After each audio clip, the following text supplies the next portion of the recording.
Mr. Philip Thigo, a warm welcome. I think it's still early in the year. We can still say Happy New Year. Is it still valid? When, it is. When is the year not new anymore? February? Until February 2nd. February 2nd. So we're still well within the new year. Okay, fantastic. Happy New Year. Welcome to the show. Thank you. This is the K24 Crystal Ball, and like we're saying, what we're doing right now is talking to different experts in different fields, and just want them to look into their crystal ball and tell us their forecast for the next 12 months from where they stand. 2020 has been a year for the books.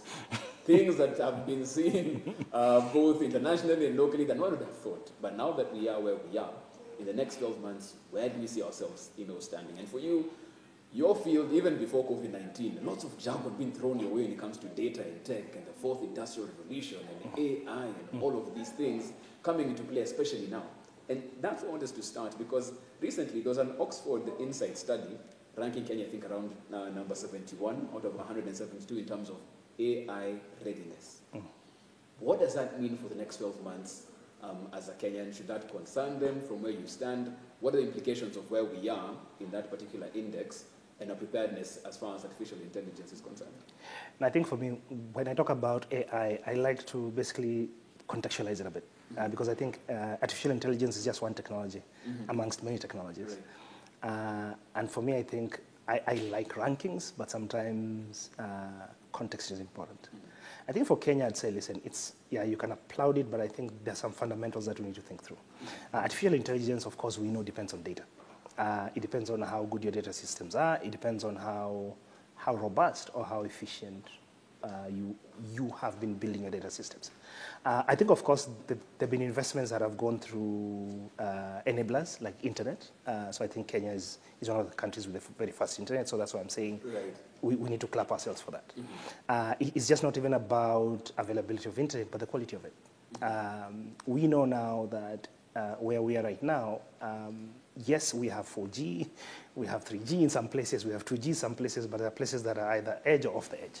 Right. We're still one country that has a lot of inequality. So my sense is that, yes, clap for a few, but it's not about the few who benefit. It's about how to ensure that artificial intelligence benefits everybody. Right. And that's my sense. So yes, clap, but then think about inclusivity. Okay. I think for me, data is fundamental for our development, so we need to think through how to ensure that data is a public good. I get protection, but then I also understand that when we're afraid of something, we come from a protection perspective. We need to think through data as the new oil. Many people talk about it like that. So how do we think through harnessing data for our development and then thinking through the protections that go with it? Right. Otherwise, if you throw a protection blanket around it, then we miss a lot of the fundamental points. So I get the discussion, I get the issues of privacy, I get the issues of personal protection, but then we lose if we do not understand the economic value of data.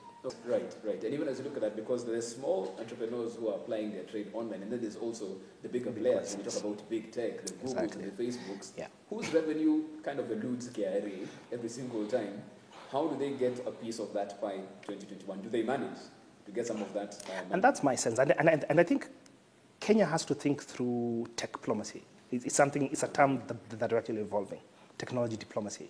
It's to the extent that, yes, Google, Facebook, and a lot of these big Fortune 500 tech companies, they made a lot of money during COVID-19. We know that the big five tech, right, are the ones who raked revenue. If you think about Amazon, based on everything else. Right. We don't even know what Amazon is anymore. But I think the sense that I have, and it's honestly, it's beyond Kenya. Right, because Amazon, Facebook is not registered in Kenya, and in most cases, a lot of these companies are backed by governments. Right. So, touching companies like that also requires a kind of government-to-government engagement. Right. And my sense is that potentially, with the new administration in the U.S., it could be a good point of diplomacy, where now we're talking about fairness. Right. And as you look at that, I want us to move it slightly from what's happening online to the physical space, the ground, the technopolis that's in Machakos, Konza. You know, last year, December, there was that meme that was going around how it started and how it's going now.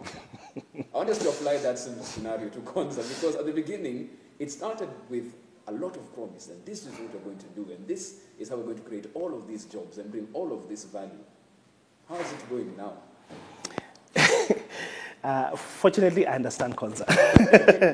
and because there's always a conflation of two ideas. The conflation of Konza is a smart city in the first instance. Then it's also a technology park.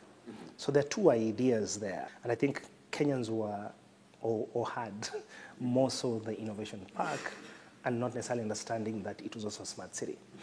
Because remember, it was land. It's kind of a couple of acres, and the idea was to build the place from scratch. Try to get in infrastructure, especially around clean energy, try to get investors. Because it was a park, it meant that government was not supposed to put everything up. They're supposed to entice other technology firms to come and put up in that space. I think over time, what Konza has done, and this is period, I think in the last 3-4 years, it's been quite interesting in terms of how Konza has been moving. I think that I've been trying to, or the conversation that I've been having with the team and the CEO of Konza is that we've agreed that Konza is an idea, right? It's not about a center. It's ensuring that Kenya, the whole of Kenya is known for innovation. And that's what they've been pushing. The second piece is then how do you ensure that you create an ecosystem that is vibrant, which is what has been happening with the 18 to 19 innovation hubs that are going on. So I think for me, it's really about patience. Right.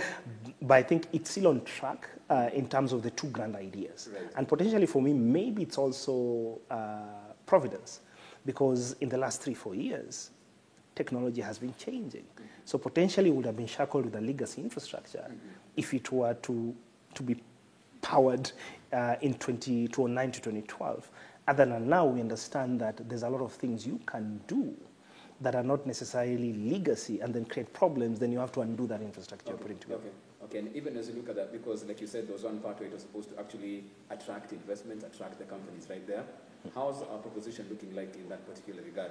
Are they sufficiently attractive to come to Machakos? Well, I don't speak for Konza. Let's just have that one. Let's just have that one. Is it attractive? Point fair. I think it is because our school is one of them. We're the Thunderbird School of Global Management. We're the #1 school of innovation in the US, and we've been attracted in many ways. One is because we are going to partner with Konza around talent creation. Right. I'm very much aware of Konza wanting to partner with Hollywood and the film industry in terms of the new big, and I can say this, Marvel and the rest, right? Because a lot of this now is digital. Right. There's a word you've coined right there about techdiplomacy.